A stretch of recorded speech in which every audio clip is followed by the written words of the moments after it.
From Columbia Square in Hollywood, California, CBS presents Carlisle Stevens' Sketchbook. With the music of Wilbur Hatch and the Columbia Orchestra and the Westerners Quartet, we reproduce these impressions in tone. Pictures in words and melodies, landscapes, portraits, delicate etchings from over the world, created in deft, masterful strokes. And on the feature page, a story of circumstance and the fate of a nation.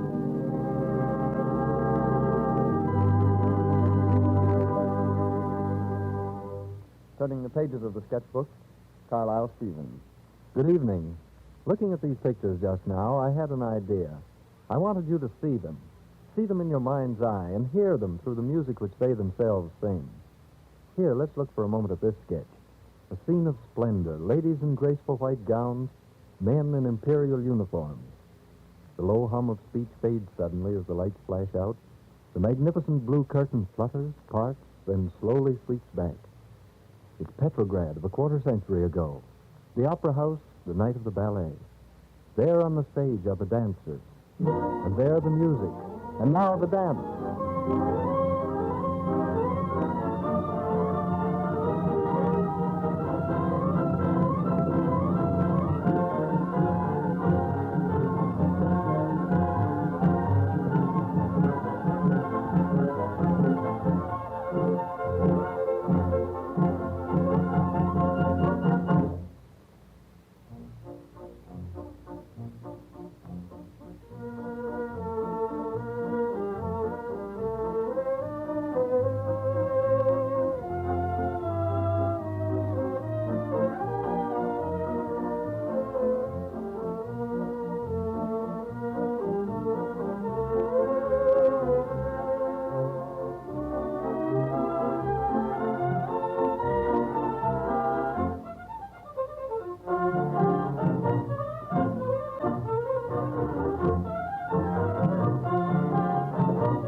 Now, across the page, a scene of fine, hearty fellowship. A painting of the soldiers of Her Majesty, England. Their swords removed, their rich red jackets open at the throat, their faces beaming as they gather about the canteen table in the regimental song.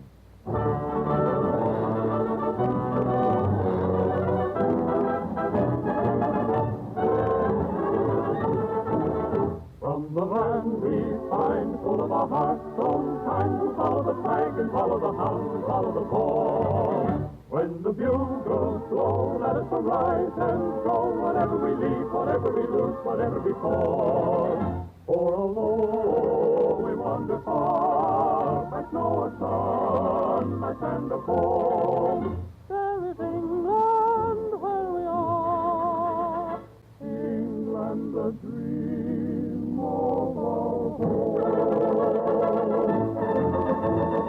North of Labrador, the sea, the sun divides the midnight with the moon. South of Singapore, we'll hear the drowsy palms that hush the calm lagoon. Always ready to go, we only know we're ordered away. East of Mandalay, or anywhere you care to mention in between, or wherever the world goes round and round, there's a spot of English ground where the uniform is found, where you can hear the trumpet sound to honor the Queen, honor the Queen, where you can hear the trumpet sound to honor the Queen.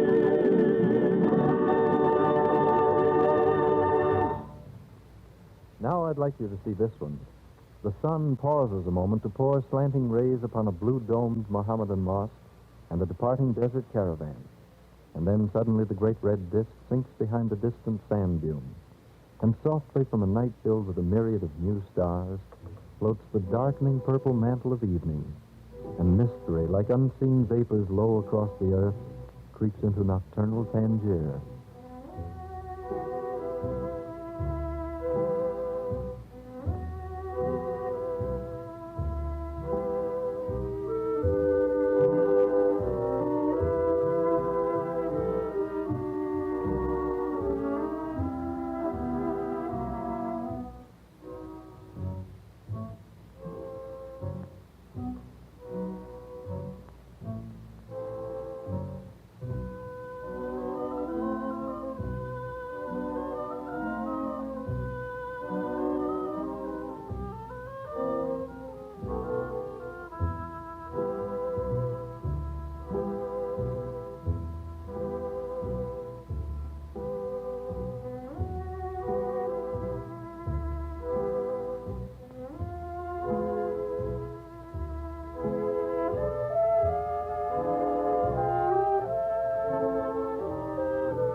Suddenly, the noonday lull is blasted. Doors open cautiously and then fly shut. For down into town roars a monstrous beast panting flame and purple steam, wagging 13 spiked tails and searching with eyes green as tree toads for policeman pie and fresh little boy. It's the green-eyed dragon, that's what it is.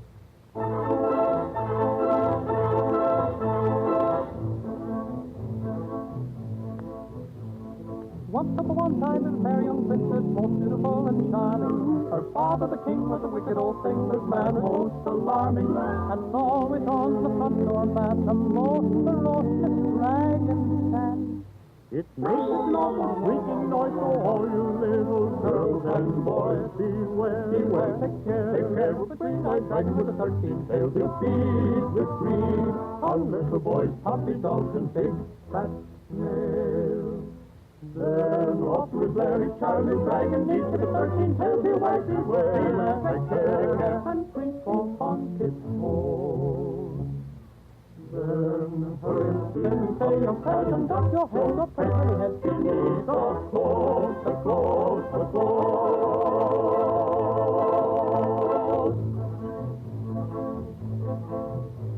That dragon he did for years and years, but he never grew much thinner. For lunch he'd try a policeman pile, a congressman for dinner.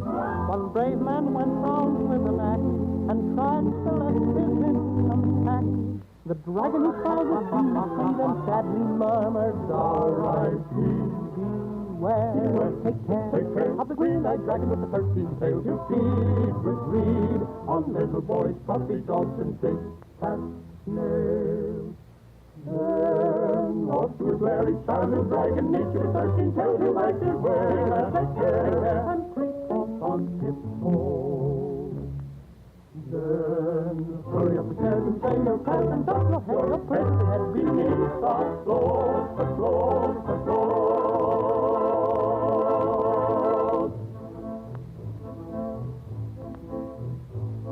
That dragon went down to the kitchen one day where the fair princess was baking. He ate by mistake some rich plum cake which the fair princess was making. That homemade cake he could not digest. He moaned and he groaned, and at last went worse. And now his ghost bloodshot eyes at midnight finds his pain.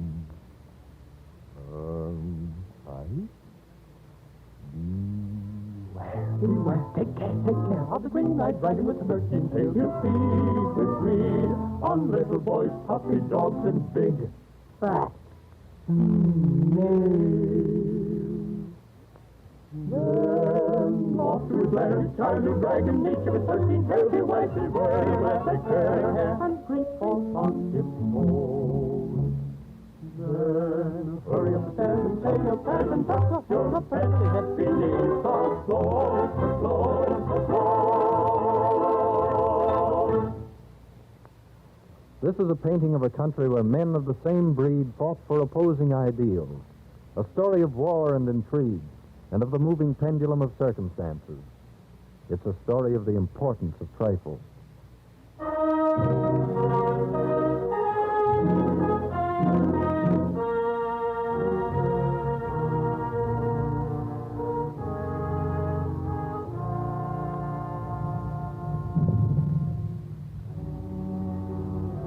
Abuse and tyranny had been heaped upon the people of this provincial country until there was revolt. Small, scattered groups of rebels made heroic and foolish little attempts to assert themselves. They were disarmed, swept to the ground with the playful, cynical tolerance of well-trained royal troops.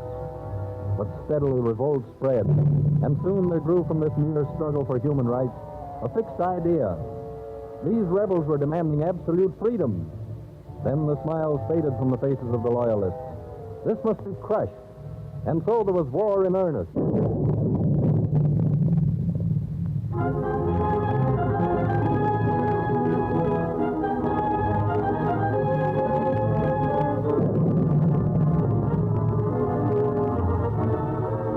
War between picked mercenaries garbed in bright blue, gold-braided jackets, and rebels in tatters not half so bright as the zeal in their eyes.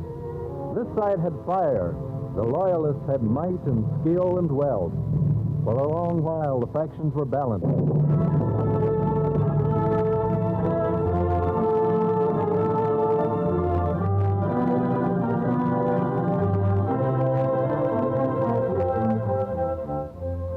The two most important cities of this nation in arms were occupied by loyalist troops. At the one to the south was stationed a young officer of noble and impressive bearing. Among the young people of the city, he was a popular figure. But of all the young ladies, there was one lovely girl who appealed to him most. And they made a splendid couple, whether they were strolling through the streets or, as on one memorable evening, dancing in the great ballroom of a private home.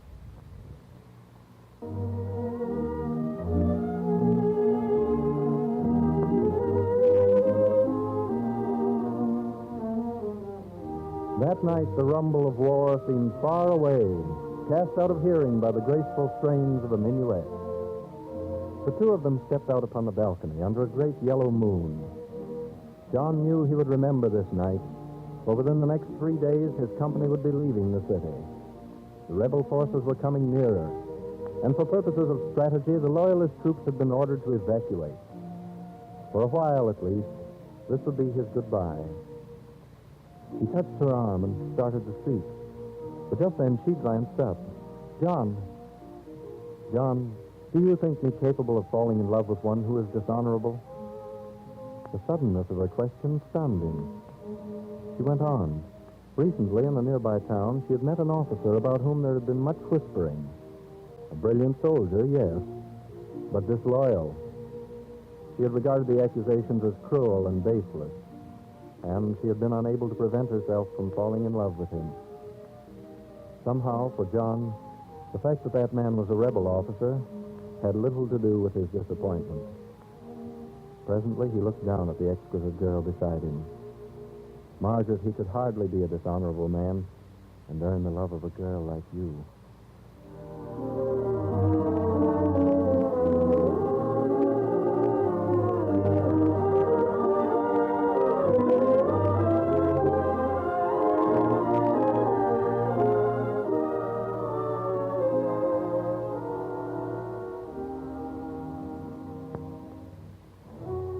2 days later, the Loyalist troops left the city, and on their heels came the rebel forces.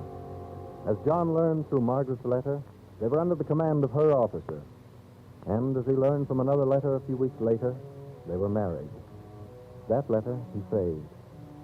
But now his duties occupied all his thoughts. The main objective of his troops was to open up a pathway to the north, which would enable Loyalist forces from that section to sweep southward and capture the rebel territory. The most direct pathway was that afforded by the river, but that way was blocked by a mighty fortress, the major stronghold of the weakened rebel army. Furthermore, that fort was important because it contained the bulk of the rebels' munitions and stores. And then, like an answer to a fervent prayer, a communication from a man high in rebel circles, offering for sale to the Loyalists this very fortress. Considering that the rebels were very nearly destitute, that their men were deserting, the possession of such a stronghold could mean but one thing: immediate and decisive victory, the end of the war. Further negotiations with the anonymous man were carried on by post, and so it happened that John discovered the identity of his correspondent. He recognized the distinctive markings of the stationery. Compared it with a letter from Margaret, they matched. This great Loyalist benefactor, this rebel traitor, was Margaret's husband.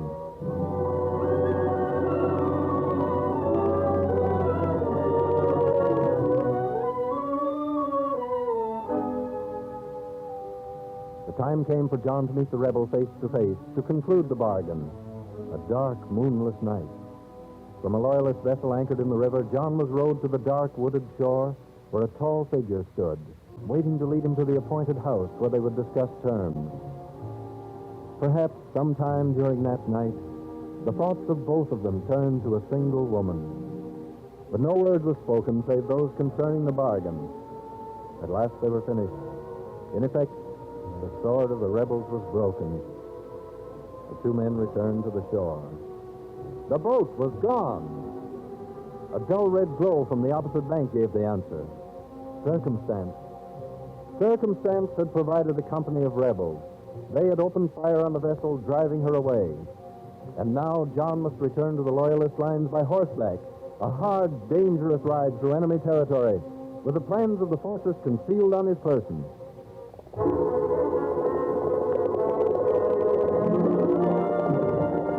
A guide appointed by his fellow conspirator accompanied John through the thick of the enemy lines, then turned back.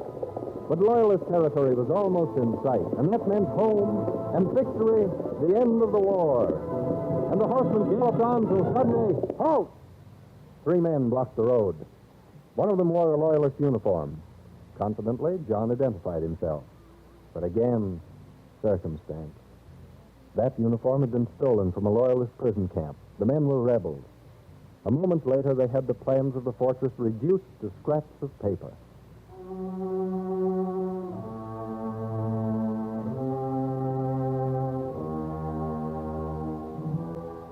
The cold, pale ache of dawn touched the sky as the prisoner stepped out alone into the cleared circle. His questions had all been answered. He knew that his fellow conspirator had found refuge within the Loyalist lines. He knew that Margaret had been utterly ignorant of her husband's crime. And he knew that for himself there would be no soldier's death, no gunfire. Spies die on the gallows. He did not seem aware of the men who stepped up to him, for now there passed through his mind strangely, like lifetimes condensed into flashing seconds, a picture of a green hill at home.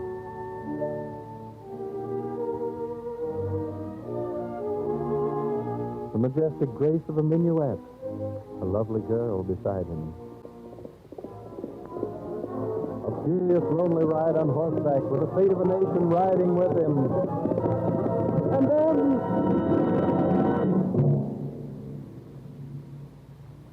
There is today an epitaph upon a monument inscribed, "Here died October 2nd, 1780, Major John Andre of the British Army, who, entering the American lines on a secret mission to Benedict Arnold for the surrender of West Point, was taken prisoner, tried, and condemned as a spy."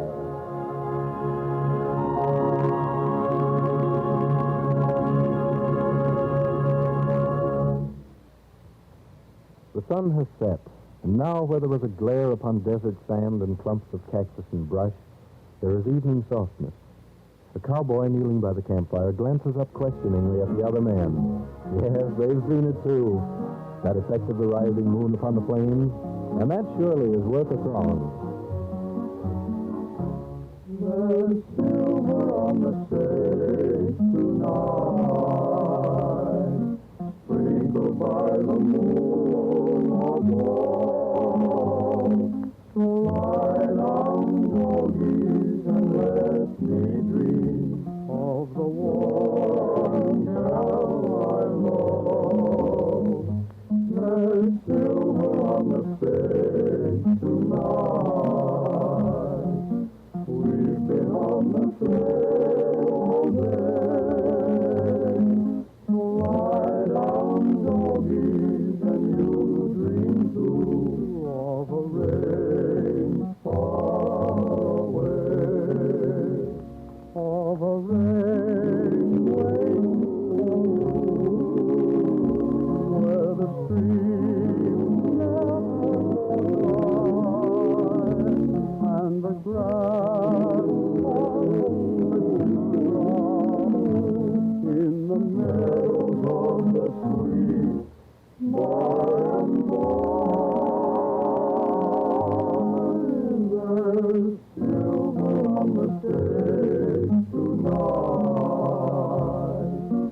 sprinkled by the moon above.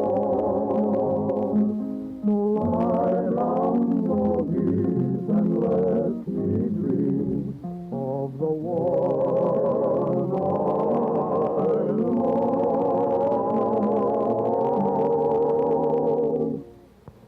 On the ground,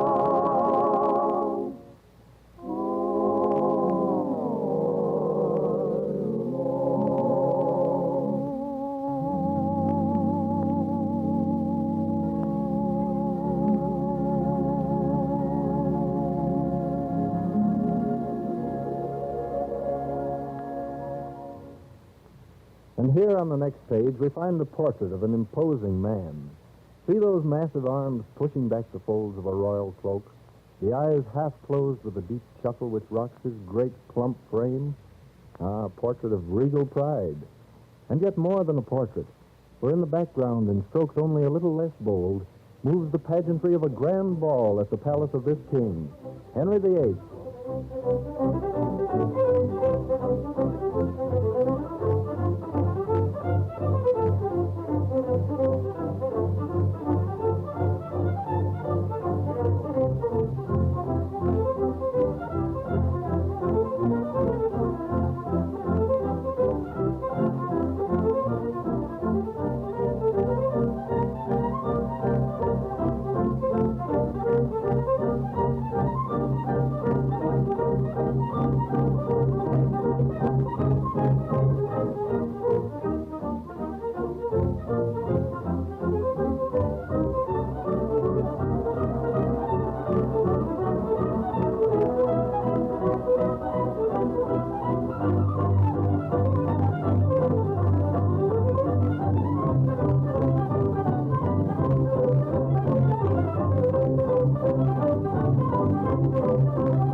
so the last page of tonight's sketchbook is turned. These impressions and tone have been reproduced for you through the music of Wilbur Hatch and the Columbia Orchestra and the Westerners Quartet. And now, on the last page of this section of the sketches, Carlisle Stevens writes his name and adds these words. We hope you've enjoyed these pictures, enjoyed seeing and hearing them. Good night. This is the Columbia Broadcasting System.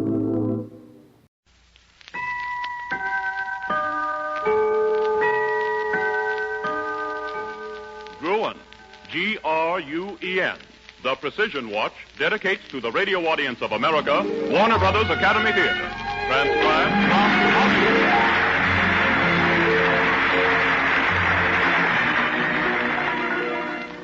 Warner Brothers Academy of Acting presents the dramatic story, The House on 56th Street, with Sheila Bromley, Kay Winters, and the Warner Academy Players.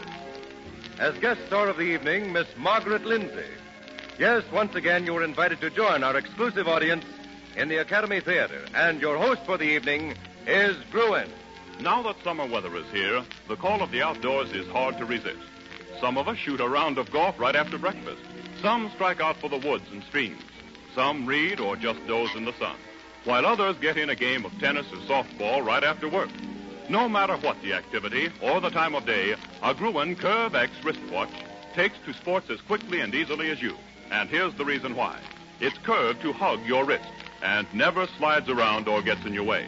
What's more, this streamlined beauty gives you the accuracy of a pocket watch because the movement, as well as the curse, is curved. You get a sturdy, full-sized precision movement that entirely fills the walls of the gracefully arched wrist form case. When your Gruen jeweler shows you the Gruen Curve X wristwatch, when you see how its practical streamlines seem to fit the needs of any outdoor activity, you'll understand why it is known as the world's first true wristwatch. And when you see how these revolutionary timepieces are handsomely designed for men and styled to appeal to women, you'll understand why Gruen Curve X wristwatches are perfect gifts for everyone. So whether you spend your time indoors or out, you'll want to possess a Gruen Curve X. Look for the name CURVEX on the dial of every Gruen Curve X wristwatch.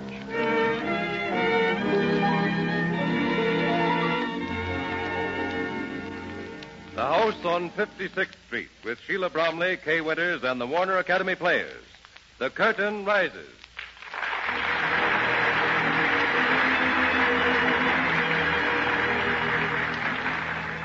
The story of The House on 56th Street has its beginning when Dolly Martin, beautiful Floridora girl of the gay 90s, meets the suave and sophisticated man about town, Lyndon Fisk, for the last time.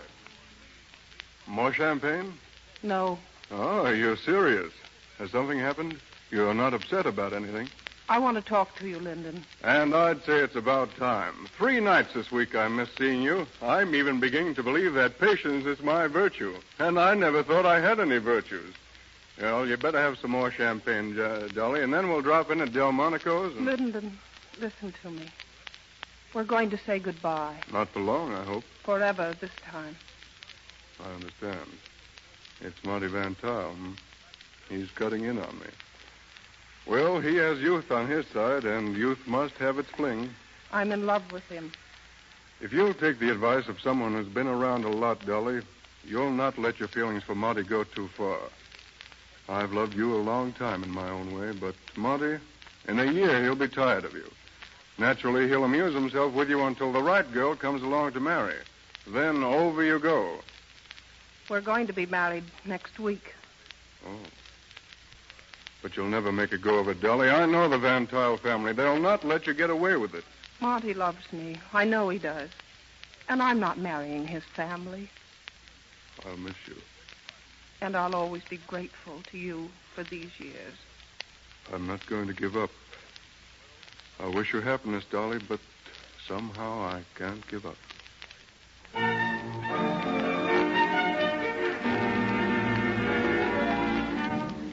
So the story begins. We first see the house on 56th Street as Dolly, the radiantly happy Mrs. Monty Van Tuyl, sees it as they return from their honeymoon. There it is, my precious, our house. How do you like it? It's beautiful. Oh, it's the loveliest house Well, come on. Let's go up the stairs and open the door. Oh, yes. Wait till you see the inside. All the time that we've been away, they've been building this for us to come back to. Oh, I think I have a key here someplace. Oh, I'm excited. Monty, I hope I don't cry. Oh, here it is. There. Oh, but wait. A good old custom says that a bride should be carried over the threshold of her new home. Oh, dear Monty. Here you go. And down you go. Welcome, Mrs. Van Tile, to your house on 56th Street. Oh, I want to see everything all at once. Upstairs, downstairs. It's such a wonderful house, Monty. I'd like to sit right down on the floor and pat it. If it pleases you, Dolly, that's all I could ask for. I know that I never want to leave this house. I want to live here always. And so you shall. You belong here, Dolly. Somehow it fits you. This will always be your house, no matter what happens. It'll really belong to you.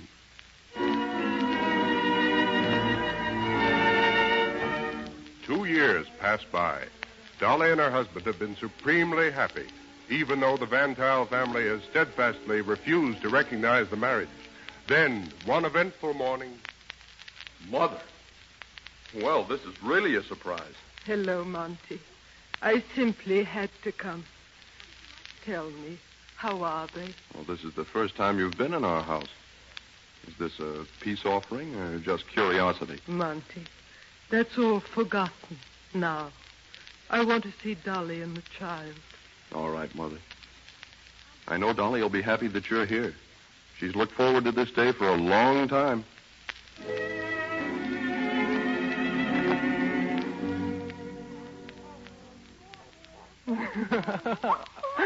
Oh, she's beautiful. We think so, don't we, dear? You bet. Of course, it's a little early to know if she's going to look like me. Monty. As a matter of fact, I can see quite plainly. She's the living image of her grandmother.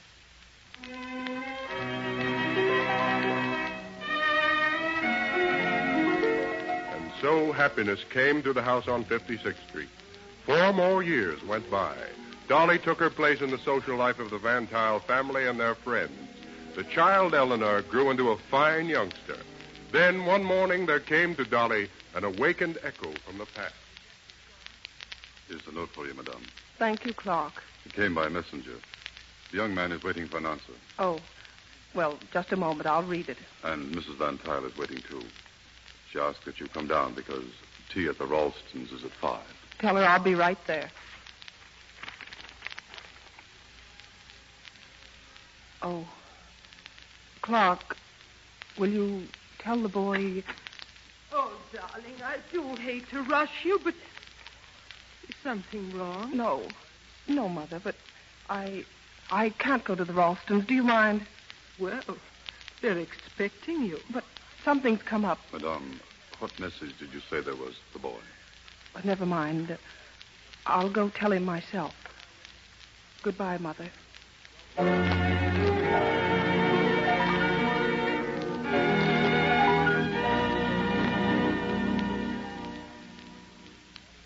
It was good of you to come, Dolly. I knew you wouldn't fail me. But your note said that you were desperately ill. I am. Well, surely the doctor didn't tell you to get well on champagne. Oh, this. Will you have some? No, thanks. This wasn't fair of you, Lyndon. I came because your note was alarming. I shouldn't be here. I hate hiding things. After 4 years, Dolly, you don't give me much encouragement. I shan't see you again. Please. It means so much. I'm old and tired. Terribly tired. I've little enough to look forward to.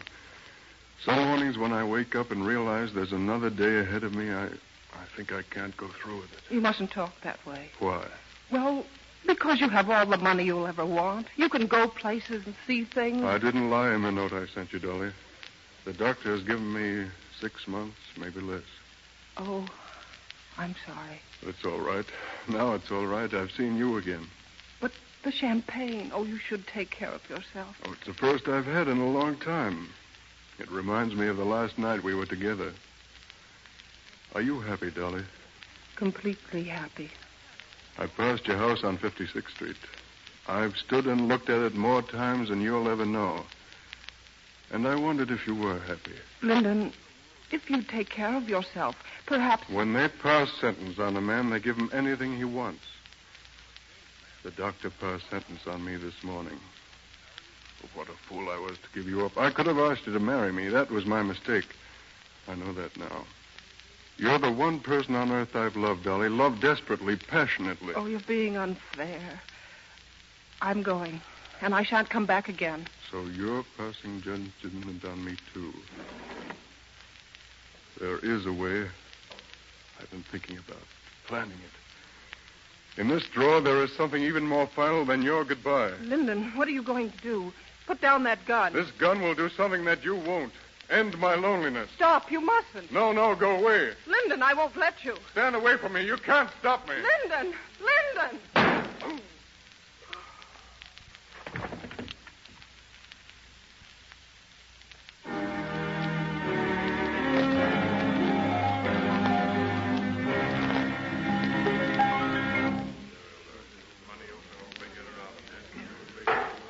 The attorney for the prosecution, please continue his questions to the defendant. Mrs. Van Tile, is it not true that you deliberately and at your own will went to the apartment of the deceased Lyndon Fisk? Well, yes, but only because I received a message that he was... But you have failed to produce that message in court. Yes, because I tore it up and threw it away. You threw it away because you thought your husband would be angry, isn't that right? Well, I thought he might not understand. Would you expect a husband to understand his wife's actions when she goes to visit her former lover alone in his apartment? But that isn't true. You did go to his apartment. Yes, but he... And he was your lover? Answer, Mrs. Dolly Van Tile. Was Lyndon Fisk your lover? Yes, but... Oh, that was years ago. Years ago. Now tell the court this. Didn't you shoot Lyndon Fisk because you were afraid he might tell your husband that you'd come to see him again? No, that isn't true. Then why did you shoot him? But I didn't. I tell you, I didn't shoot him. He took the gun out of the drawer. I struggled with him. I tried to stop him, but he pulled the trigger. As an answer to that statement, I'm sure that we need only remind the court that when the sole witness in this case, the butler of the deceased man, came into the room, Mrs. Van Tile was standing over the body of Lyndon Fisk with the gun in her hand.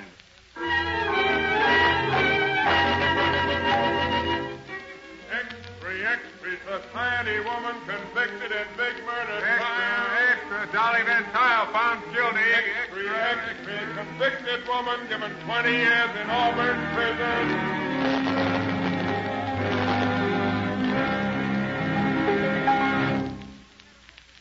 Miss Van Tile, there's someone to see you. No, I don't want to talk to anyone. It's your husband.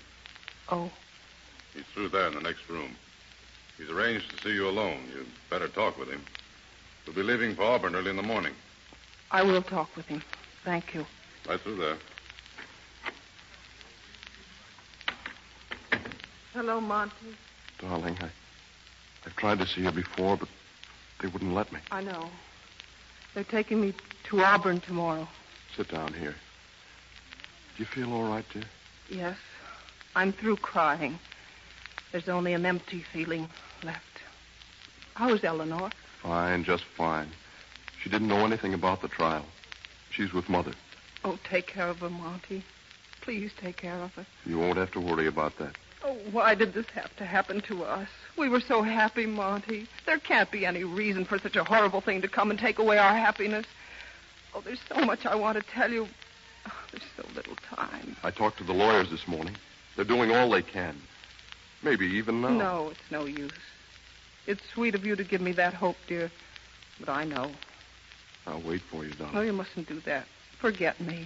It's best for Eleanor. And 20 years, Monty. That's too long to wait. Monty, it can't change things, but it would help if you believed I told the truth when I was in the courtroom. I do. I never believed anything else for an instant. I'm glad of that. You see, I couldn't live through those years ahead thinking that you believed like the others.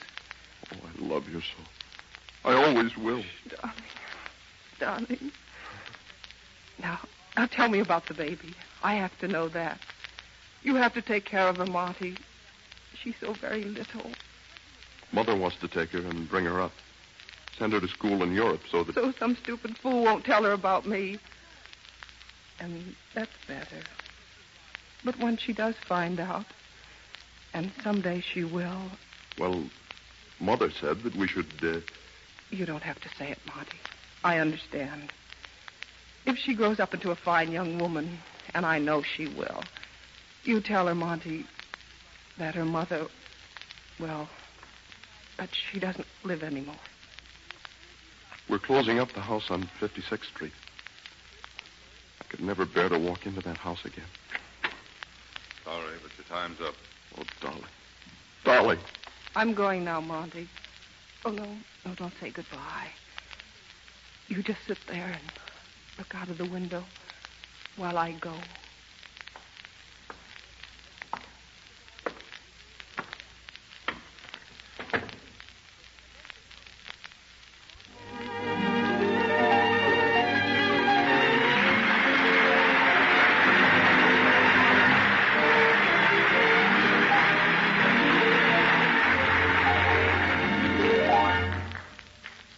And the curtain falls on the first act of the Warner Academy presentation, The House on 56th Street. The curtain rises on the second act of The House on 56th Street.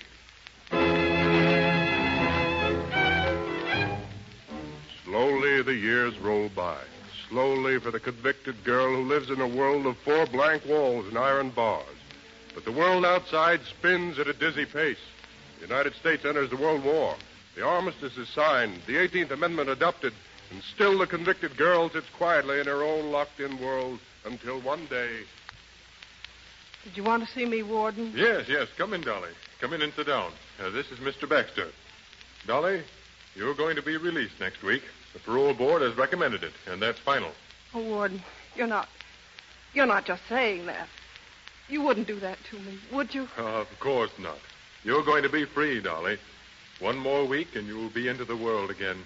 With no strings? You mean I can just walk out of here like that? Just like that. Say, I think I will sit down. I feel awfully weak all of a sudden. Mr. Baxter here is an attorney. I represent the Van Tile interests. Oh. When we were notified that you were to be free a few days ago, I came to perform a mission that has been entrusted to me since the death of Mrs. Van Tile. Can I ask about Monty and the baby? Well, she isn't a baby any longer, but a young lady and very happily married to a fine young man named Burgess. But we both understand, Mrs. Van Tile, that you're to make no attempt to communicate with your daughter. No, of course not. And Monty? I thought you'd been notified. He was killed in action during the war. I'm sure he was a fine soldier. And now I have the pleasure of informing you that a check for $5,000 is to be given to you the day you leave here. Your husband made the arrangements. He took a policy out in your name when he went to war. Thank you. Thank you, Monty.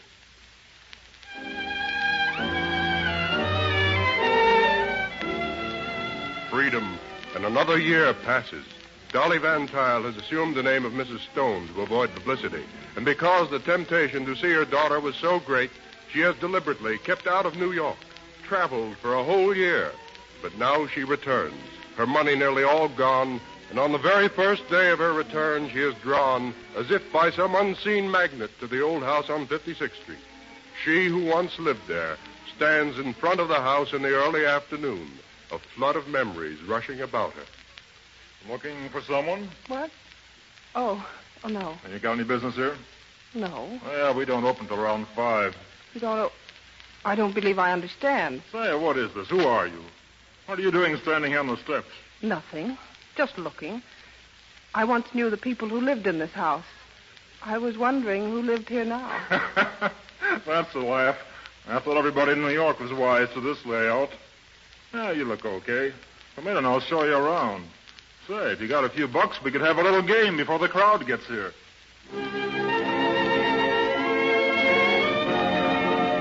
Once again, the door to the house on 56th Street swung open for Dolly, but only her memories were the same. New York and the pleasure-mad post-war era of speakeasies had found in the old house a perfect setting for a fashionable gambling salon. Blaine, the man she met on the steps, took a quick interest in Dolly, and after showing her through the house, took her to the private office of Bonelli, the boss. Bonelli, I want you to meet Mrs. Stone. How do you do? Your first time here? Yes. Well, it's a little early yet, but if you'd like to play, why... Wait a minute, Bonelli. Mrs. Stone didn't come here to gamble. I found her on the steps. She used to know the folks who lived in this house. Oh. Well, we're not accustomed to purely social calls. Wait, you don't get it, boss. Mrs. Stone is busted, broke. I asked if she wanted to play, and she said she didn't have any money. Sounds like a trick to me. Who sent you here? No one. She'd make a great front for the layout. I thought we might give her a job. You want to work in this house?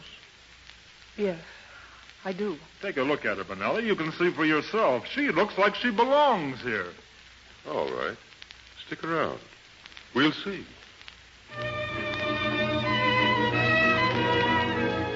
The wheel of fate decreed that Dolly should once again be the hostess in the house on 56th Street. Night after night, the crowds came to laugh, to drink, and gamble until dawn. Mrs. Stone did her job well. Bonelli watched her. And then one night, the wheel of fate took another dizzy turn. Mrs. Stone, I called you in here to tell you that I'm going to give you another raise. Just to show you that I appreciate the job you've been doing for me. Thanks. There's something strange about you. I can't make it out. You work here all night, then you hang around the house most of the day. Don't go anyplace. You must like it here. I do. Yeah. Big crowd tonight? Yes. I haven't been downstairs yet, but Blaine sent word up that there's a big society crowd in the front room. Come in. Oh, Bonelli, I think you better know about this. That the dame downstairs is losing plenty. She's out of dough already, and we've taken $15,000 of her IOUs. Who is she? Well, her name's Burgess. She's married, but her husband's not with her. She's with a crowd. Eleanor Burgess, that's her name. What? I said Eleanor Burgess, that's her name. What's the matter, Mrs. Stone? Anything wrong? No. Well, what'll I do, boss? See if you can get a line on her husband. If he's got plenty of dough, keep on taking the IOUs. He'll settle. Don't worry. Okay. Oh, just a moment, Blaine. I'll go down with you.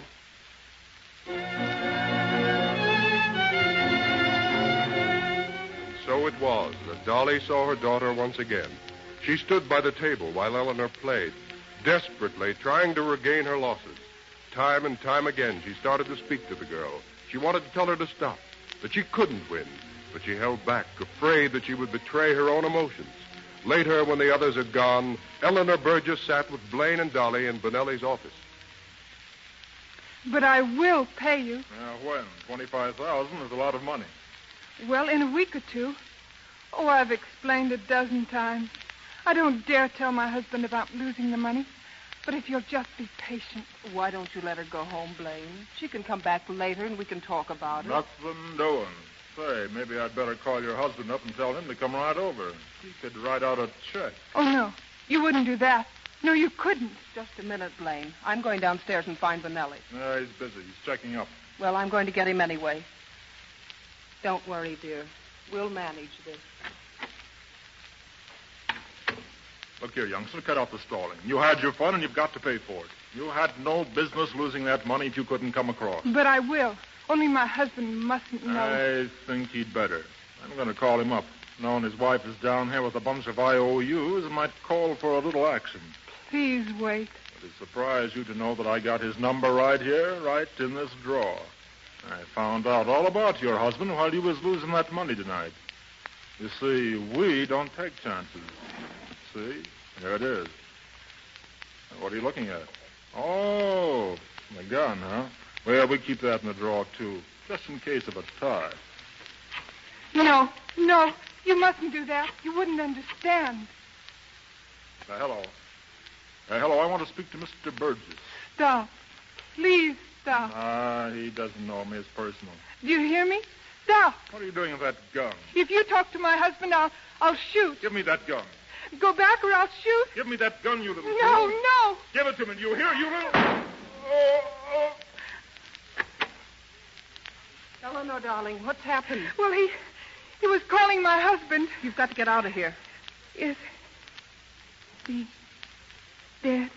I don't know. I saw the gun in the drawer. He was phony. He grabbed my Stop wrist. it. But you don't know. It's what my mother did. She shot a man, killed him, and went to prison. Don't worry, dear. Everything will be all right. Go back to your husband and stay out of places like this. I'm not going to let your life be ruined as your mother's was. I didn't expect you to be my friend. I hope someday you'll look back and know I was the best friend you ever had.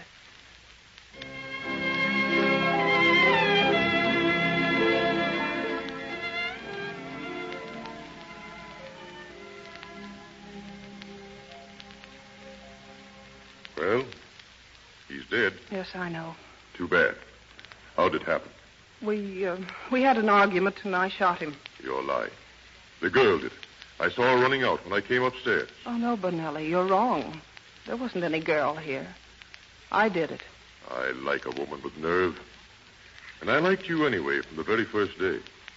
I guess you knew that. Well, I don't hold any grief for Blaine. He was just a guy. A couple of the boys can take him for a ride, dump him off someplace, and the cops will say one of the gang bumped him off. Okay? Thanks. What happened to the IOUs? Did the girl that wasn't here take them with her? I tore them up. You're a strange woman. But I guess you're worth it. Anyway, you kind of fit this place. All I ask is that you stay here and work with me. I will. Well, I'll see you later. You drift around for a while I take care of him. Thank you, Bonelli. I'll see you later.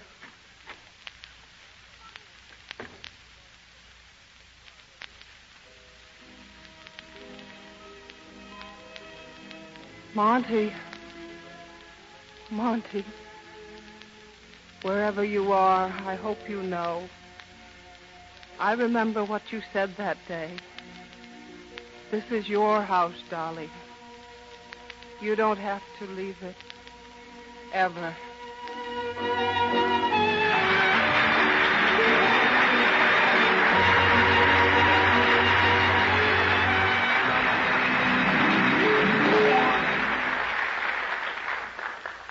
And the curtain falls on the story of The House on 56th Street. We are certain that you enjoyed the many fine performances and that you'll further enjoy meeting Sheila Bromley and Kay Winters in person in a few moments. Also, Miss Margaret Lindsay is coming on the stage to say a few words to the stars of tonight's show.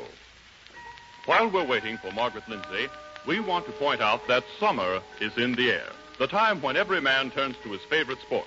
Maybe it's horseback riding or casting in deep, cool pools.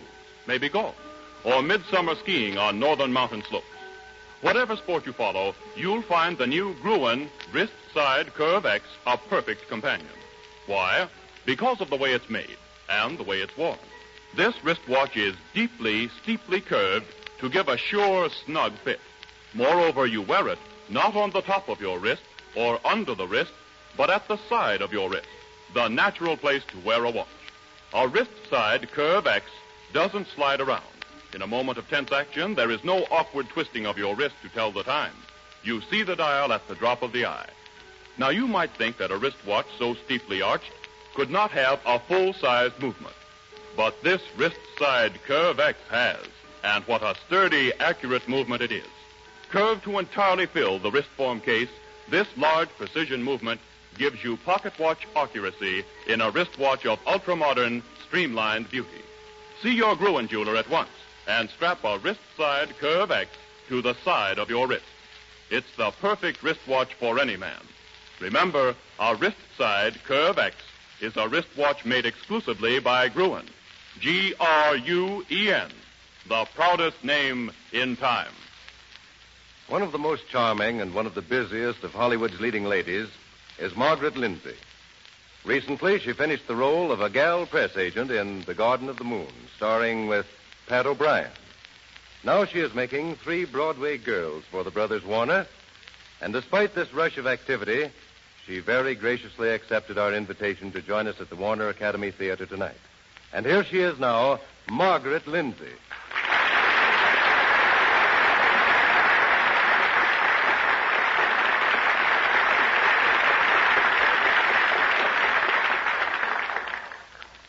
No amount of work could have kept me away from this stage tonight. You know, The House on 56th Street is my favorite picture. And my first role on the Warner lot was that of Dolly's daughter. And Kay Winters, you were grand. I'm sure Kay Francis is listening tonight, and I know she'll be proud of you too, Sheila. Thank you, Margaret. When are they releasing that picture about astrology that you made? What was it called? When Were You Born? I imagine it should be in the theaters any day now. Oh, that's the picture Manly P. Hall wrote, isn't it? I heard one of his lectures. Do you really believe in astrology, Margaret? I haven't quite made up my mind about it yet. But think of this. Lilly, an English astrologer, forecast the plague of London 6 years before it actually happened. And there was Raphael. He forecast the Long Beach earthquake, and he's an Englishman who's never been in America. I've heard that Benjamin Franklin was an astrologer. He was. But the most astonishing astrological forecast in American history was the James Hope prophecy by another Englishman. In 1732, he forecast the birth of a man across the sea who would lead both bond and free. And George Washington was born that year. Uh-huh. James Hope forecast the date of Washington's death, the Civil War, and Lincoln's assassination. He did all this by the stars? So they say. Then there may be something to astrology. I can't wait to see when were you born. Well, my stars tell me that I've got to go now. So good night, and thanks for having me here.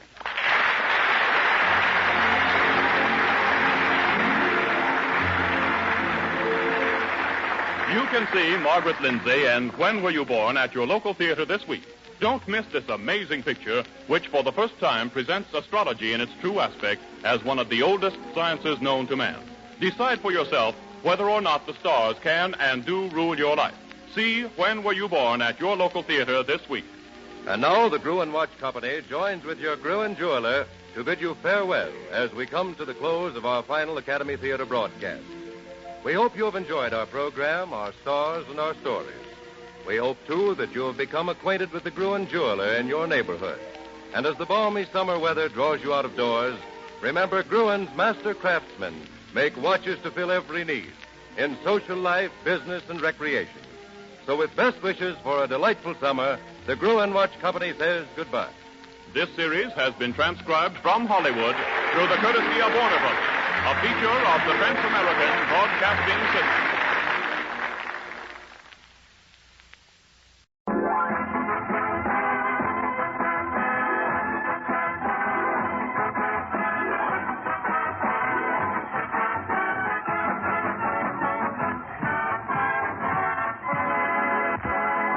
Lucky Strike presents Melody Puzzle, the new song game with music by Harry Solder and his orchestra, songs by Buddy Clark, Freddie Gibson, and the Songsmith Quartet, and your genial host, Fred Utel.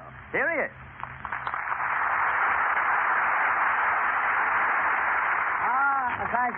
Thank you, everybody, and welcome to another Monday night's Melody Puzzle. Well, we got a brand new list of amusing, prize-winning melody puzzles here, so let's all relax and have a real good time. Now, as most of you know how the game goes by now, we won't waste any time getting right into it. The 8 contestants picked at random from our studio audience are here on the stage with their fingers crossed, hoping they'll win a prize by guessing the song titles. And those of you at home can win prizes, too, as I'll explain. Now, if you're all ready, our cast will enact the first dramatic sketch. Hidden in the actors' lines, you know, is the title of a popular song. Now, you try to guess what it is. This first prize winner was sent in by Bill Allen, Jr., of 13408 Graham Road, East Cleveland, Ohio. And for it, Mr. Allen receives $25 and a carton of Lucky's. A lucky day for Bill Allen. So, if you're all set, here it comes. An affair of the Smiths and Joneses. Marjorie Smith is making gab-fest with her neighbor, Helen Jones. Oh, won't you sit down, Helen? Gee, it's nice of you to call. Oh, dear, I can't really. I just came over to borrow a few things. Have you a bridge table you could lend me? Why, certainly. We're not playing bridge tonight. Jim and I are spending a quiet evening at home. Oh, thanks. Thanks a lot. Oh, but I need some forks, too. Oh, of course. Anything else? Oh, well, let me see. Cheese, hot water bottle, glass. Yes, a cocktail shaker. Well, there it is. And Joe's relatives, these are. They're coming to play for blood. Oh, that reminds me, candlesticks. Sure, we haven't used them since the lights failed last spring. Oh, you're a dear. Well, I guess that's all. Thanks. Thanks for all these. The memory is weak, though. I must have forgotten something. You have got food in, haven't you? Oh, Dad, 4 cans of sardines. Uh-oh, I knew there was something else. Honey, you've got to let me have your dessert plate. Sure, anything for a pal. Now, you're sure you're not forgetting anything? Oh, I have everything I think. Food, plates, cards, relatives. Oh, honey, I knew there was one more thing. Shoot. We'll need a fourth at bridge. Can I borrow your husband? Melody puzzle number 1 for this evening, and here's our first contestant. What's your name, sir? Eugene Cooper. Eugene Cooper? Yes. Where do you live? 1845, Sterling Place, Brooklyn. 1845 Sterling Place, Brooklyn. Well, here's a chance for you to get on that subway with a nice new $10 bill. What do you think the title of our first melody puzzle is? I have the slightest idea. You haven't the slightest idea. That isn't a song title. Not the slightest idea? No. Oh, I don't mean that. I don't know it. Oh, you don't know what the title is? No. All right. Thanks very much indeed for trying anyway. How about you, man? Well, I think it's a cocktail for two. No, it isn't a cocktail for two, but I'll meet you after the show. Thanks a lot. How about you, sir? What do you think the title is? Thanks for the memory. Thanks very much for the suggestion. And you will thank me for a $10 bill. That's just right. Harry Salter, if you please, and Buddy Clark. Let it go.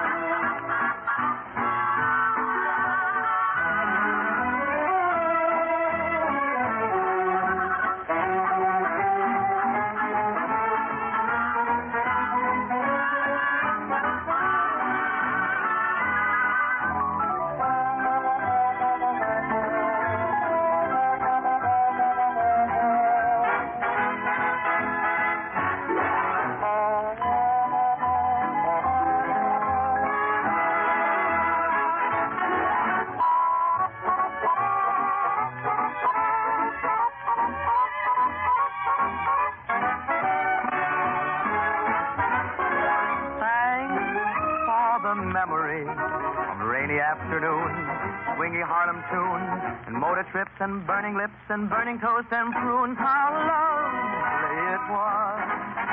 Thanks for the memory of candlelight and wine, castles on the Rhine, your cozy chair and parties where we sang Sweet Adeline. How lovely it was. Many is the time that we feasted, and many is the time that we fasted. No, well, it was well while it lasted. We did have fun and no harm done, and thanks for the memory of sunburns at the shore, nights in Singapore. You might have been a headache, but you never were a bore, so thank you so much.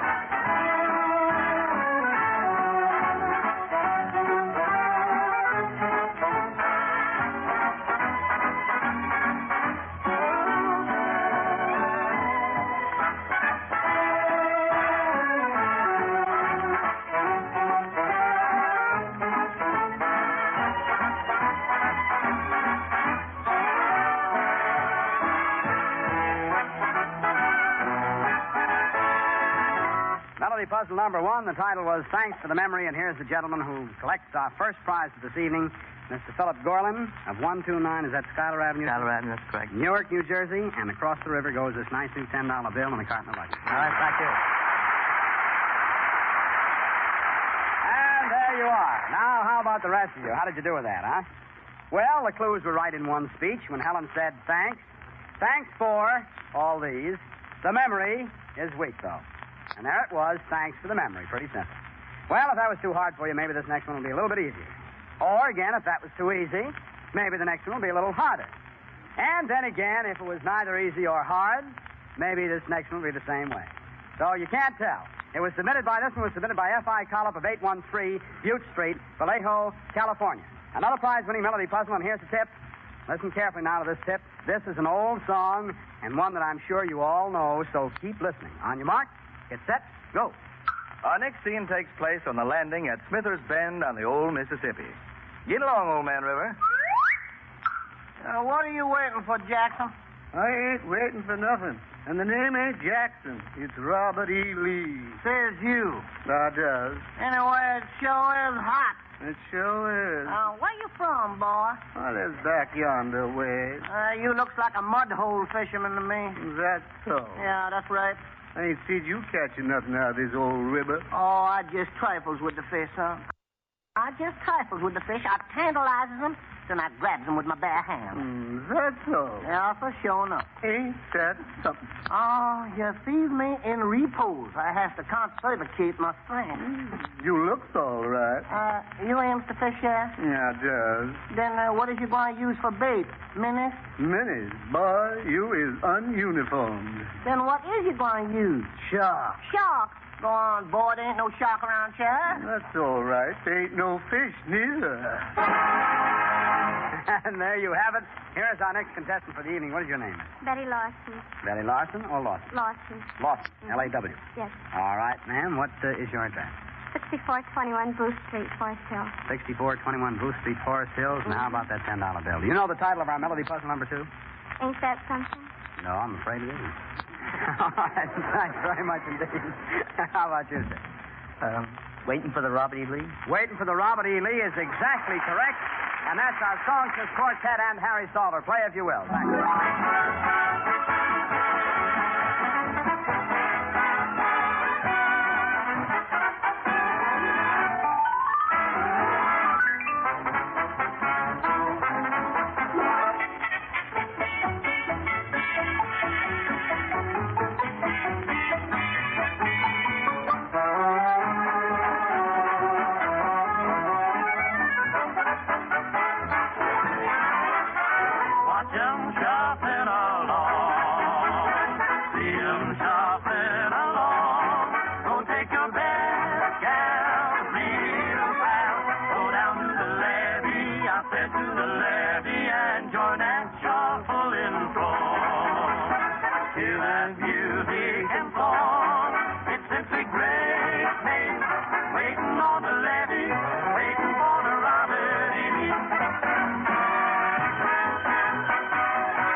Second winner this evening is Mr. Jess Sorgan of 2352 64th Street, Brooklyn, New York. Is that correct, sir? That's right, sir. All right, here you are. A nice $10 bill, your carton of Luckies, and thank you very much indeed. Thank you, sir.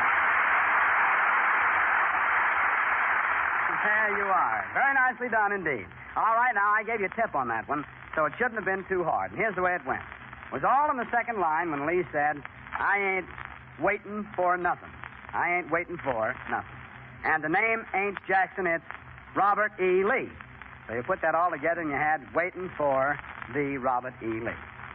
Did you get that one? All right, good, and thanks very much. Now, we bring to you the verdict of the highest court in Tobacco Land. The opinions of 3 judges will be delivered this evening. First, the opinion of Mr. Connor W. Aycock. I operate the Bennett Tobacco Warehouse in Durham, North Carolina. My warehouse has a capacity of 300,000 pounds of tobacco, about 2,700 baskets. The opinion of the second judge, Mr. Harry R. King. I've been 17 years buying tobacco. I've invested around $648,000 for my own account as an independent tobacco buyer. So knowledge of tobacco is part of my business equipment. And the third judge, Mr. L.A. Riggs of Goldsboro, North Carolina. As a tobacco auctioneer, I've chanted that same chant at tobacco markets in Georgia, South Carolina, North Carolina, and Tennessee. I've sold more than 7.5 million pounds this year. Warehousemen, buyers, auctioneers. Yes, they represent the highest court in tobacco land.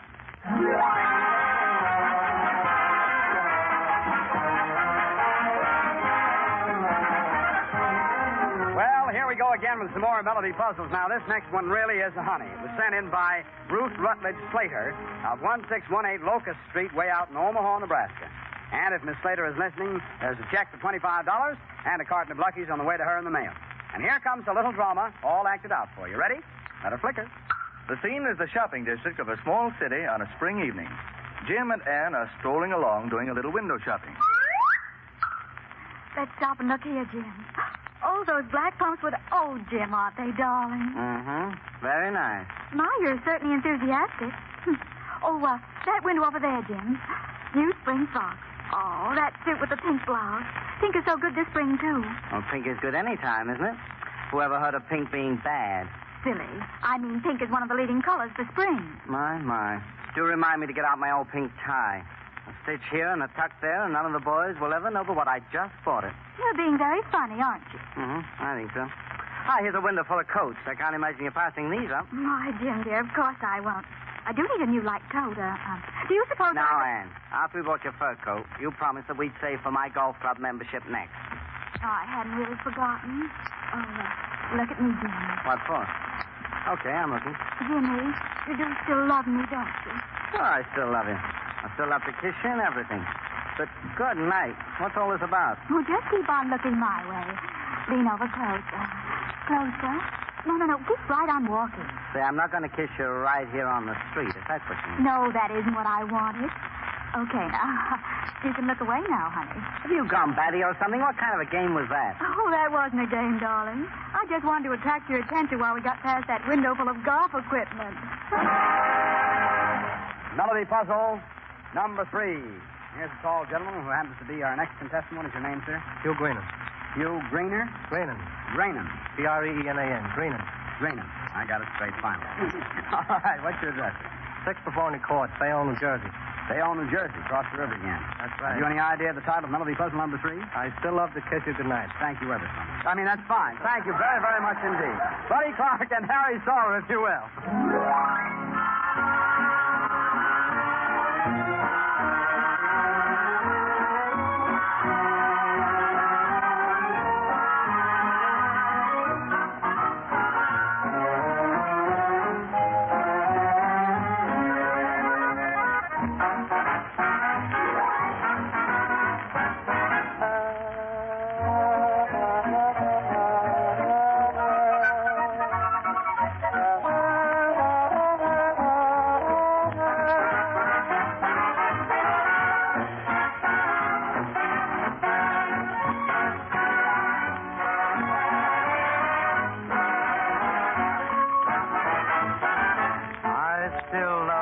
kiss you good night.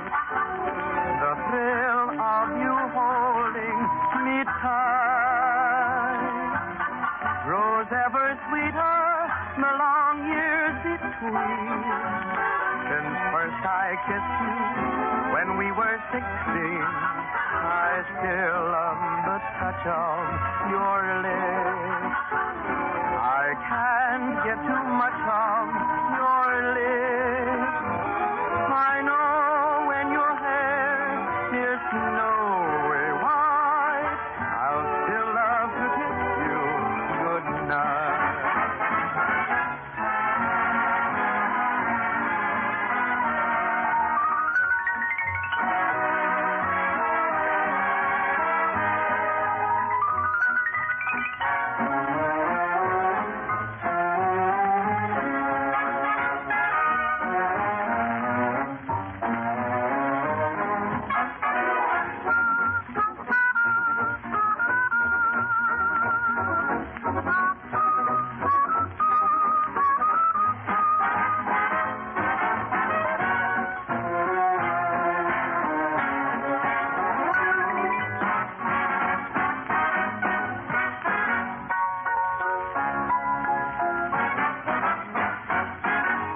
Puzzle number 3, the title, I Still Love to Kiss You Goodnight, and the winner is Mr. Hugh Greenham.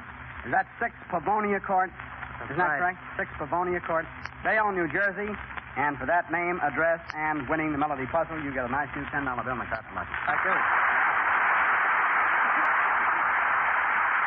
There you have it. How about it, folks? Did that puzzle you very much? Well, anyway, the clues were rather easy if you knew where to look for them. Of course, that's the secret of the game. The husband said, sure, I still love you. I still love to kiss you. And everything. But good night, what's all this about? That all made, I still love to kiss you good night, and it was pretty easy, huh? No? Well, there's another chance coming up in just a second. But now, here's a little sketch sent in by Mr. Lucky Strike himself. The scene is backstage at the famous Metropolitan Opera House during a performance of Carmen. 2 minor members of the company are standing in the wings, listening to the applause as Bruna Castagna, the Carmen, takes her bow. Listen. Listen to that house. Castagna was certainly in wonderful voice tonight. He certainly was. Gee, I wonder if I'll ever be out there taking those bows myself. You will if you keep on studying. You've got the voice. Just listen to that applause. She really is perfect in that part of Carmen. Yeah. You know, I should think it'd be hard to smoke cigarettes and sing at the same time. The way she has to do it, Carmen.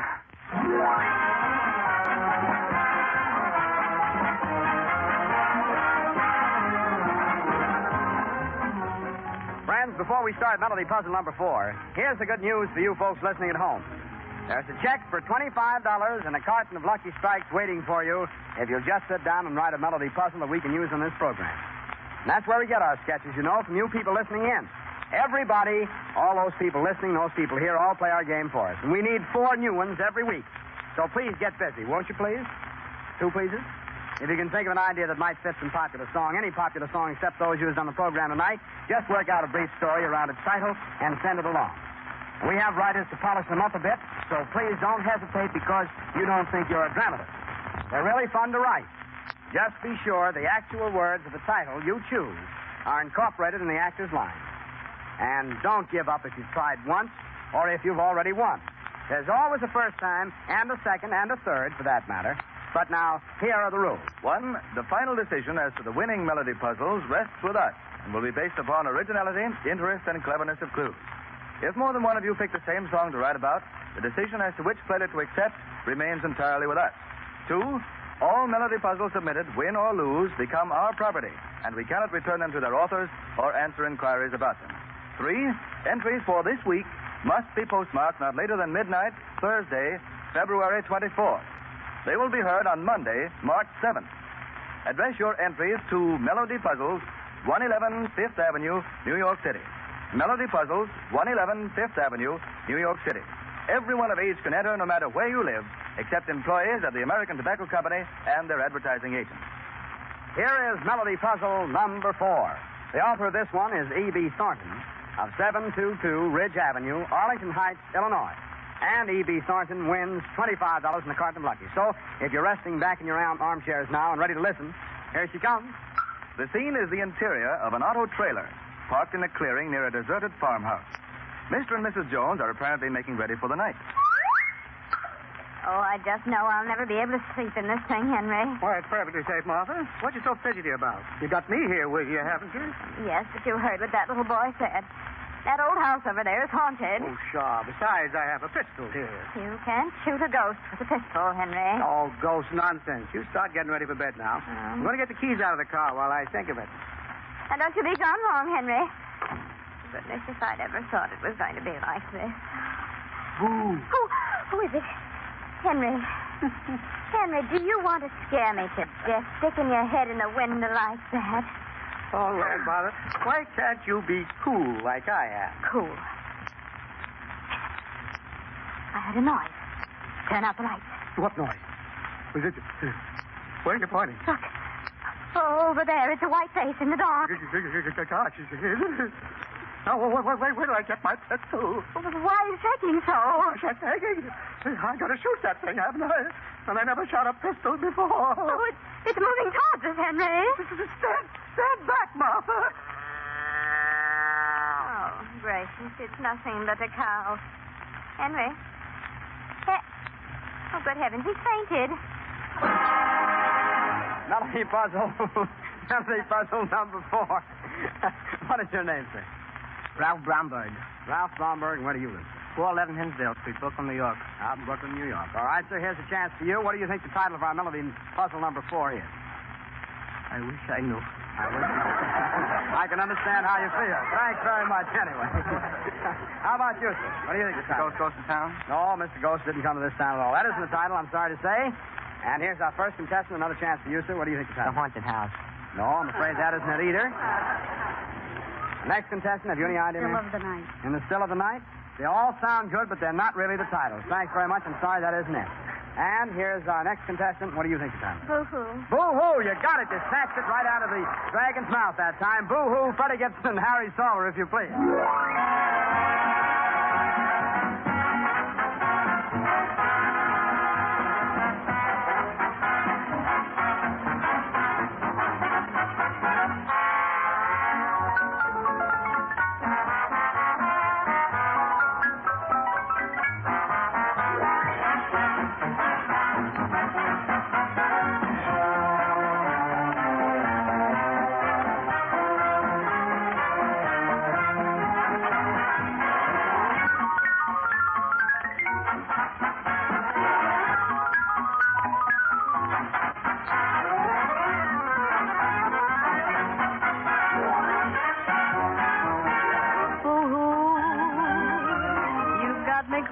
crying for you. And as I sit here and sigh, says I can't believe it's true. I'll tell my mama on you. The little game that you played has made her baby oh so blue. You left me in the lurch. You left me waiting at the church. Boo. That's why I'm crying for you. Someday you'll feel like I do, and you'll be booing too. Melody Puzzle number 4. The title was Boo-Hoo. And the young lady who manages to be the lucky one this time is Miss Betty Lawson of 6421 Booth Street, Forest Hills. And I understand, Miss Lawson, one of my spies just reported that the way you happened to guess that was that happens to be your favorite song. Is that right? It is, yes. You must have been concentrating very hard on that one. All right, here you are. Here's your $10 bill and your card and the luckies, and thanks very, very much.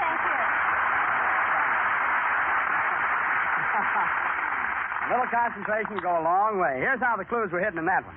It was just a very small clue, as a matter of fact. When Henry stuck his head in the window and said, "Who?" And Martha immediately said, "Who?" Who is it? Boo-hoo. There it is. Very simple. Boo-hoo. My, oh, my, some of these song titles are kind of tough. Now, for you fellows who are going to sit down and write some melody puzzles to us tonight, pick any title that happens to appeal to you as long as it's a popular song. And don't forget to send it in before midnight this coming Thursday. We want to hear from all of you, and when I say it's really easy to write a melody puzzle, I honestly mean it. If yours is chosen, remember you receive a prize of $25 and a carton of Lucky Strikes. But get your entry in the mail by midnight Thursday. Here's the address once again. Send it to Melody Puzzles, 111 Fifth Avenue, New York City. And join our Melody Puzzle party next Monday night, won't you please? Fine. We'll have a new batch of swell sketches, and I know you'll all have a good time. This is your host, Fred Uttell, saying good night, and thank you very much for being with us. Good night.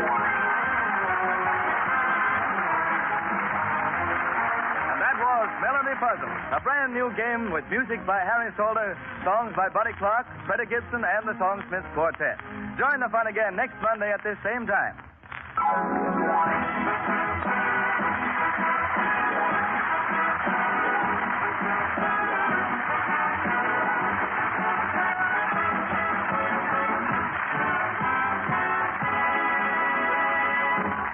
Tobacco auctioneer you heard on tonight's program is Mr. L.A. Speed Riggs of Goldsboro, North Carolina. The selection, thanks for the memories, is from Big Broadcast of 1938. This is the National Broadcasting Company.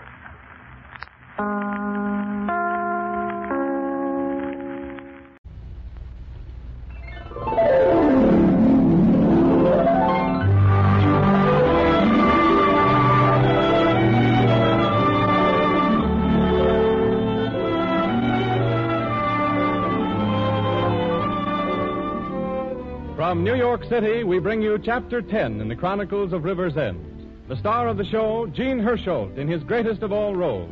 The title of the show, Dr. Christian. The sponsor of the show, the Cheesebro Manufacturing Company, owners of the trademark Vaseline.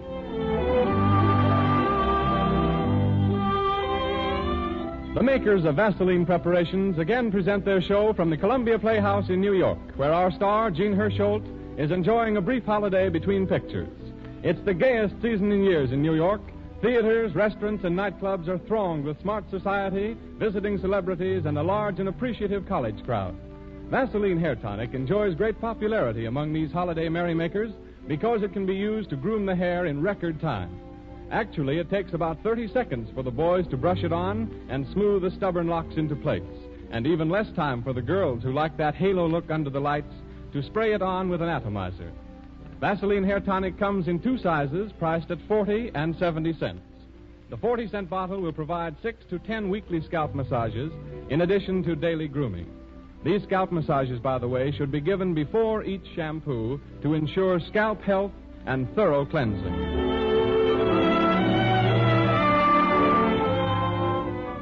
For today's story of Dr. Christian, we take you to the River's End Light and Power Plant. It's 6 o'clock on New Year's Eve and snowing hard. 2 men on the day shift are preparing to leave. Hurry up and get your coat on. I'll give you a lift. I'm driving around by your place. Thanks, but I'm going to supper at Dave Fenton's. I guess there'll be quite a bit of celebrating going on tonight. Well, Dave's got something to celebrate for. Any guy who was out of a job as long as he was. I guess that's right. I never saw a fellow so tickled to go to work. You all ready, Sam? Yep, all set, Dave. And plenty hungry. Well, it won't be long now. You coming, Alan, or are you going to help out the night crew and work tonight? Not me. I ain't going to work anymore till next year. Say, it's commencing to snow in earnest, isn't it? Yep, looks like we're going to have a real old-fashioned New Year's. Boy, this is great. You can have it. I'll be half an hour driving home in this storm. Pretty soft for you, Dave, living right across the road from the plant. By the time you get that jalopy of yours thawed out and started, we'll be halfway through supper. Well, so long. I'll see you tomorrow. So long, Alan. Happy New Year. Same to you. Happy New... Dave, look out! Look out! They got him. He's hit. He never made a sound. He's killed. Dave! Dave, speak to me! Dave! Is he breathing? I can't tell. It's so dark. Can you feel his heart? Can't tell a thing. Darn that guy. He never even stopped. Never mind that. Give me a hand with Dave. We got to get him into his house. How did it come to hit him? Oh, it happened so blame fast. The fella kind of skidded into him. Jammed him up against your car. Lord, how quick a fellow's life can be snuffed Quit out. talking and get a hold of his ankles. Okay. I got him. Take it easy now. Easy, boy. He's just like a log. Do you suppose it's any use? I don't know. As soon as we get him into the house, we'll phone Dr. Christian.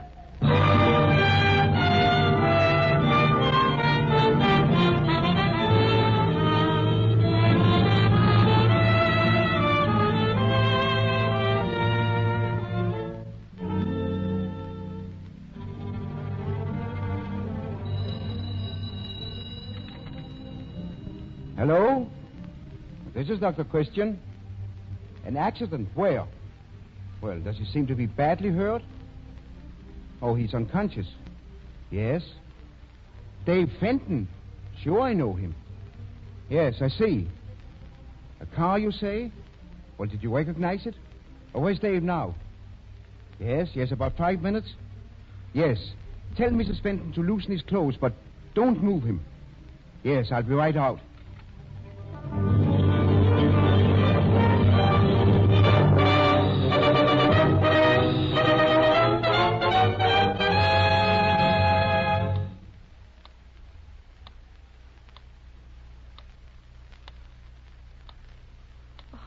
Seems like hours. What's Dr. Christian doing in there so long, Sam? I don't know, Miss Fenton. Why doesn't he come out and tell us? Oh, now, don't take on so.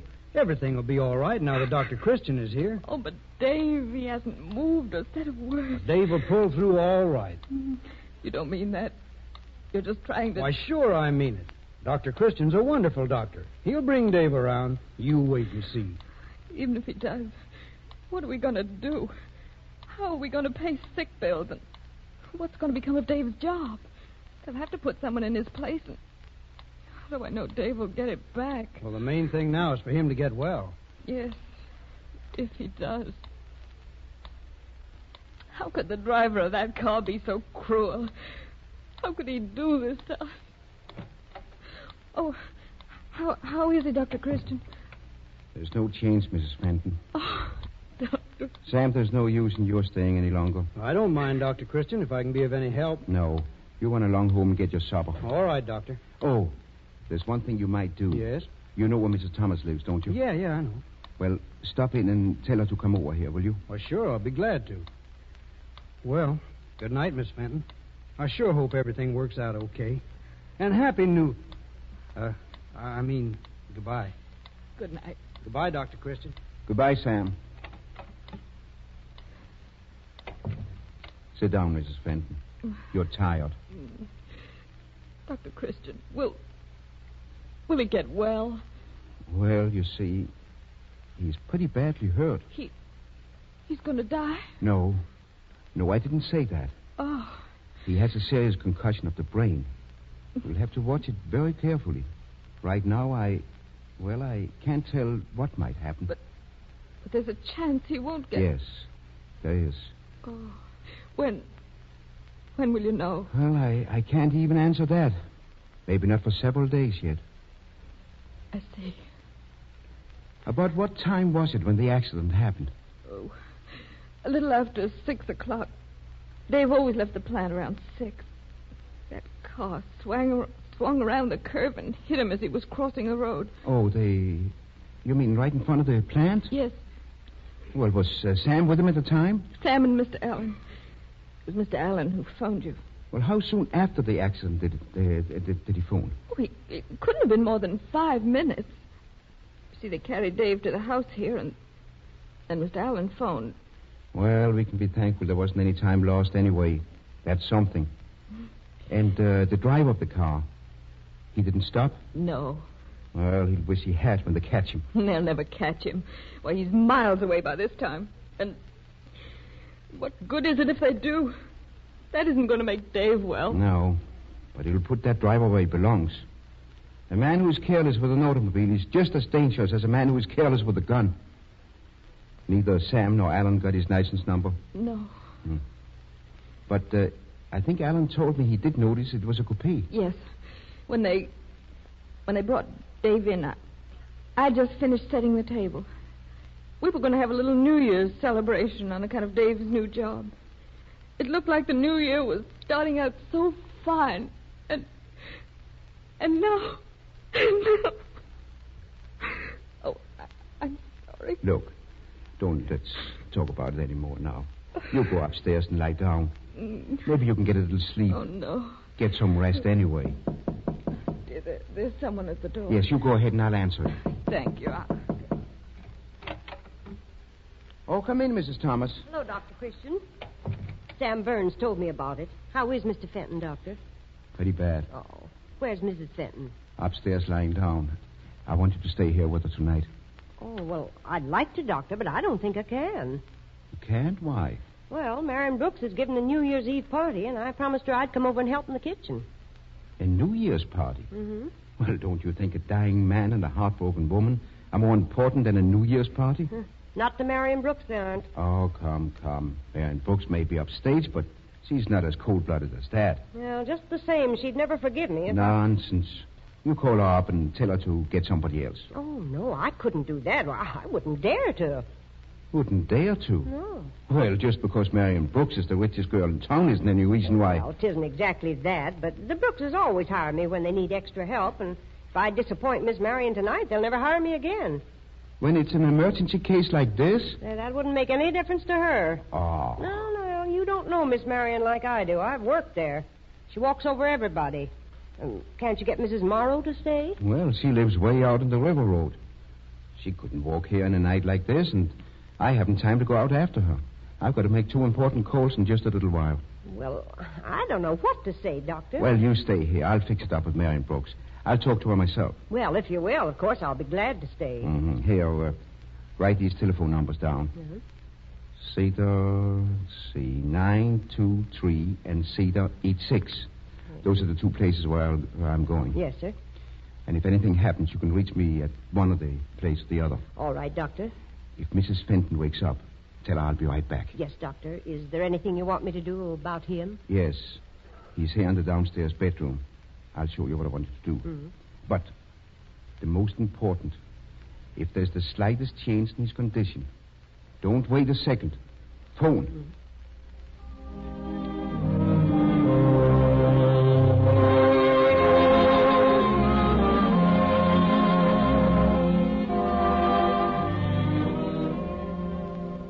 In bringing you these stories of Paul Christian, the beloved doctor of River's End, with Jean Hersholt in the title role, the makers of Vaseline preparations hope they will remind you to keep your medicine cabinet well stocked with these useful home remedies.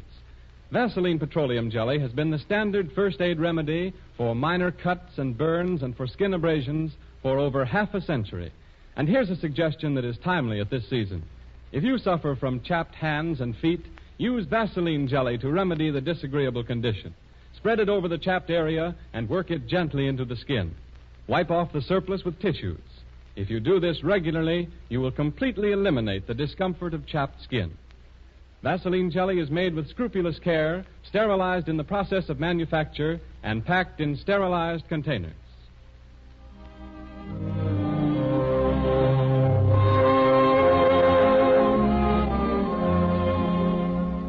We continue our story now with the scene again laid in Dr. Christian's office.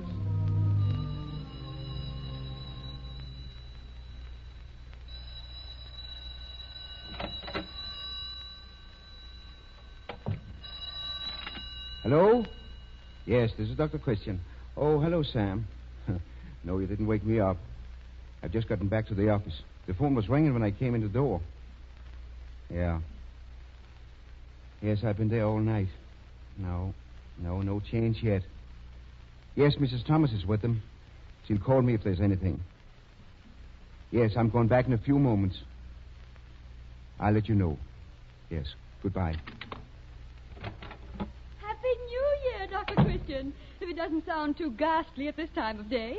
Oh, good morning, Marion Brooks. Still partying, I see. Or is that gown... Giddy, isn't it? I practically knocked the eye out of River's End with it last night. And you don't find it too warm for this balmy morning? Oh, I'm going right home and get into my ski clothes. We just finished up the party with breakfast at the coffee pot. Oh, so you celebrated here in River's End this year? Uh-huh. Have a good time? Oh, we did all right. Not like last New Year's in Paris, though. Oh, what I dropped in for... I'm sorry I was too busy to come to the phone when you called last evening. I hope it wasn't anything too important. When I called? Uh-huh. Oh, yes. Oh, no, it wasn't important. I just left a message for you. Oh, the house was in such an uproar, I never received it. What was it? Only that I borrowed Mrs. Thomas from you. Mrs. Thomas? Yes, I believe she was to help in the kitchen. Oh, yes, I remember. She didn't show up. Now, don't be angry about it. Well, of course I can't be angry with you, Dr. Christian, for the shortcomings of a domestic. But as the woman broke her word... Oh, she didn't break her word. It was really my fault. Oh, that class of people are never dependable. I'll see to it that she isn't hired at our house again. Oh, no. Mrs. Thomas wanted to come, but I wouldn't let her.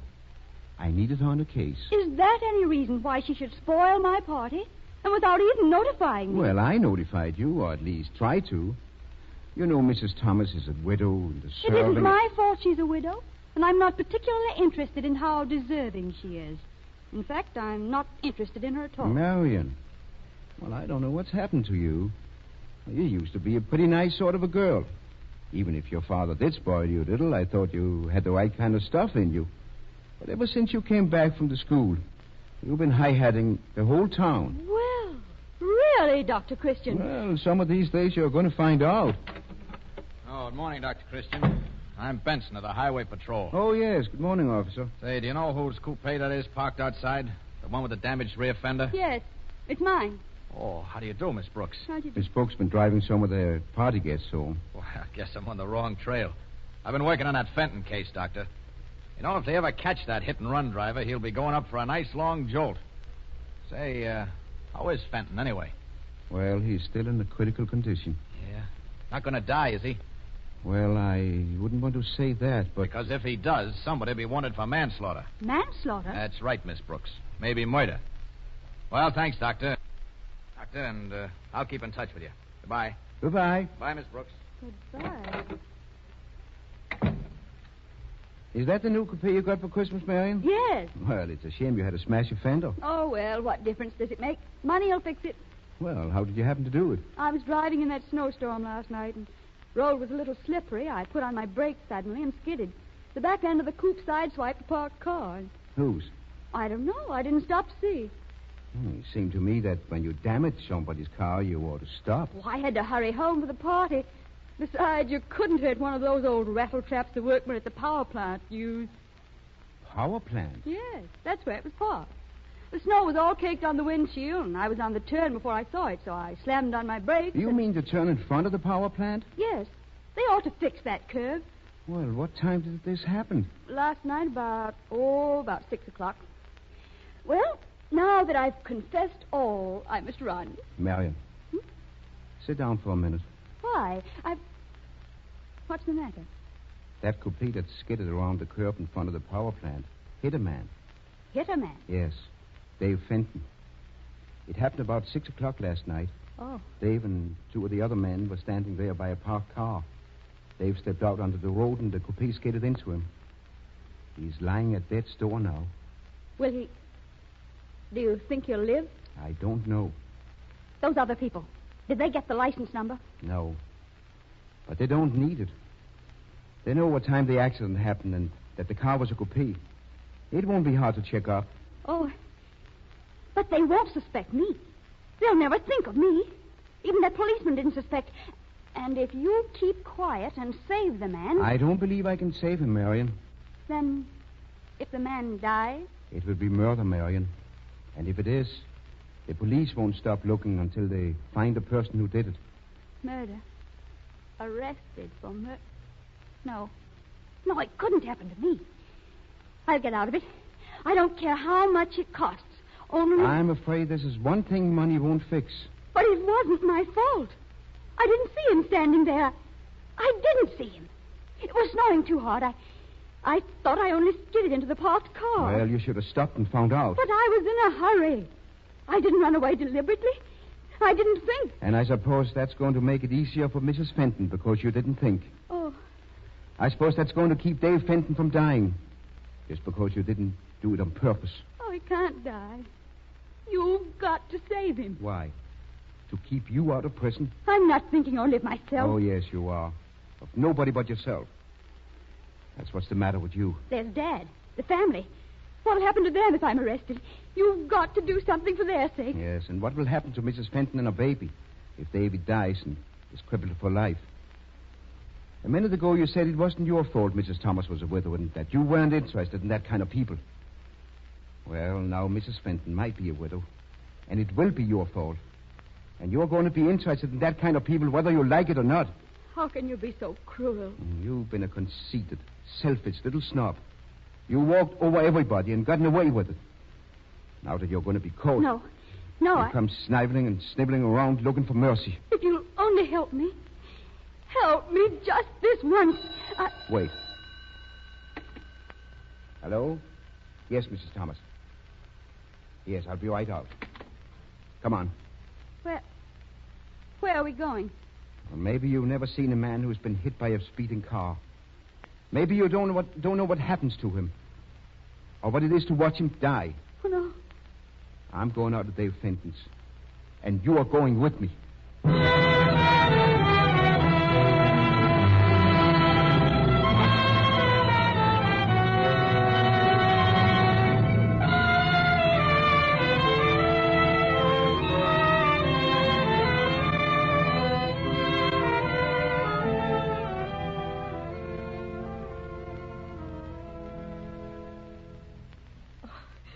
Why can't we go into the sick room, Miss Brooks? I don't know, Mrs. Fenton. Dr. Christian wants us to wait here. Mrs. Thomas is in there. But I thought he brought you along to help. No, he brought me along because... You see, my car was right outside his office, handier than his, and I drove him. I wish there weren't any cars in the world. This wouldn't have happened. And yet, if there weren't any cars, well, think what it would mean not to be able to get a sick person to the hospital in time. Or even if Dr. Christian couldn't get here when you needed him. Oh, I suppose that's right. It isn't the cars, it's the cruel people who drive them. People aren't cruel. Not most people. Well, then they're careless. It's the same thing. But accidents happen everywhere. No, not like this one. The man who was driving this car didn't even slow up. He went right on. He didn't even care enough to stop and see the damage he'd done. Hitting a man, maybe killing him, and driving right on. Maybe he didn't know he'd hit a man. It was snowing last night. The driver couldn't see well. Oh, he must have known he'd hit something. No, he just didn't care. Well, you'd stop if you hit someone, wouldn't you? Well, But he couldn't be bothered. He was probably hurrying to some New Year's Eve party. Last night he was probably celebrating, having a good time while Dave was lying in there. Oh, please don't cry. Don't. Well, Dave's worse this morning. I'm afraid he's going to die. Oh, no. Dr. Christian said he might. And then the man who drove that car will be a murderer. Dr. Christian says they'll catch him, too. He'll go to prison. Please don't. Oh, Doctor. Oh, Mrs. Fenton, will you get me a couple of towels? Oh, yes, Doctor, they're in the kitchen. I'll go right in. Dr. Christian, I'm going. I can't stay here. You're going to stay right where you are. You're torturing me. I'm only showing you what's happened. Oh, if I'd only stopped to realize. Dr. Christian. Yes? Will you come here a minute? Look. I see. Hand me my stethoscope. That thing on the table there. Oh. Tell Mrs. Fenton and Miss Brooks to come in. And hurry, hurry.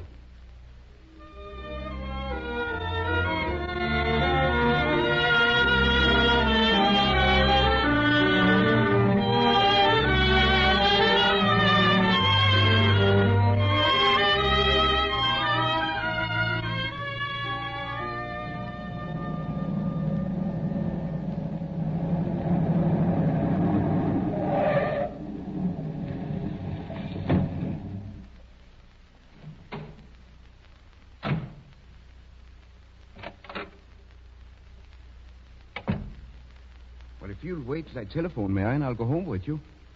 I thought it'd be better to phone from the office here instead of Mrs. Fenton's. I'm not going home. What? I'm going to give myself up. Tell the police. I'll phone them as soon as you've finished. Oh, no, wait. I wouldn't do that right away. Why don't you go home now? We'll have a little time to think things over, and No, then we can... I'm going to call them now. You didn't think I had the courage, but I have. Marion, do you want me to confess something? I've always thought you had the courage. I've always thought that down deep inside you was the girl who was really you. The girl you used to be.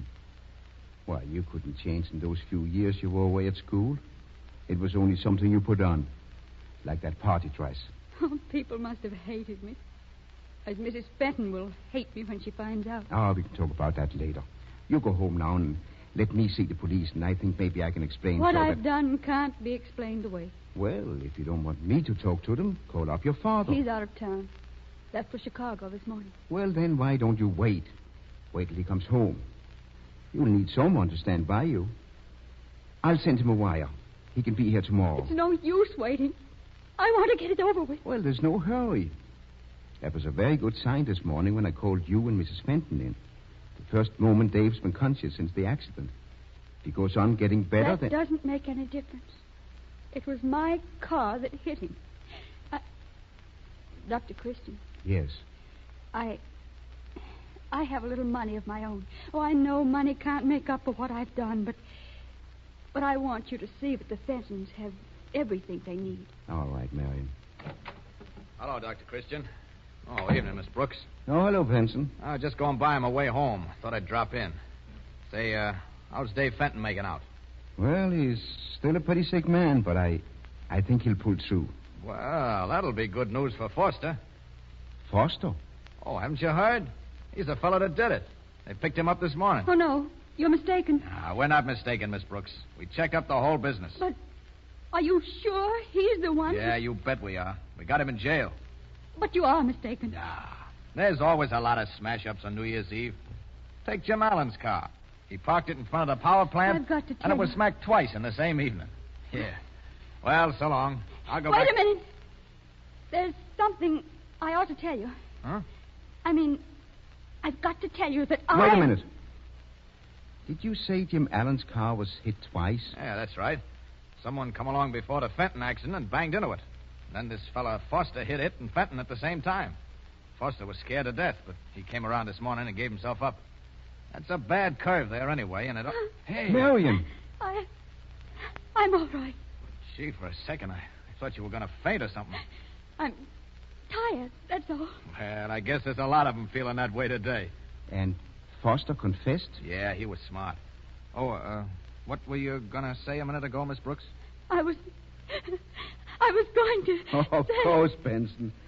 She was going to wish you a very happy New Year.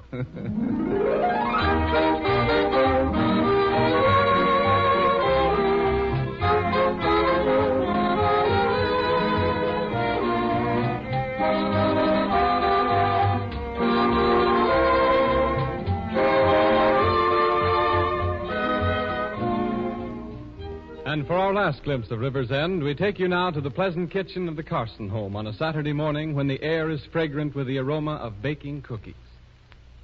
Wish I could make some cookies, Mommy. Oh, some other day, Emily. I'm in a hurry this morning. But, Mommy, what are you going to do with the dough that's left? Oh, put it away in the refrigerator. But it's such a little bit of dough, Mommy. I shouldn't think that little bit of dough would be worth saving. Well, all right. Oh, there's the phone. Here, dear. Here's the dough. Thank you.